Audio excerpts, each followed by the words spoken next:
দেখো আজকে বেগুন আর বড়ি আলু দিয়ে আমরা একটা রেসিপি খাবো। তো এই রেসিপিটা আমরা মাঝে মধ্যেই খাই। এই দেখো ভাত উতাল পাতাল ফুটে গেছে, আর এইদিকে আমি বেগুনগুলো ভাজা করে নিচ্ছি, তার সঙ্গে আমি বড়িও ভাজা করে নিয়েছি দেখো। আর এখন ভাতটা নামিয়ে দেবো, তারপর আলুও ভাজে দেবো। বেগুন ভাজা উঠিয়ে নিলাম, এখন কড়াইতে তেল দিয়ে দিলাম, কড়াইতে এখন জিরা ফোড়ন দেবো।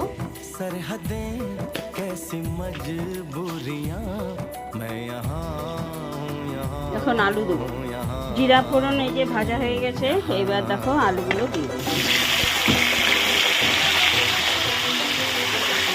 আলুগুলো এখন ভালো করে ভেজে নেবো, আজকে ঝোলের মতো ঝুলতে হবে।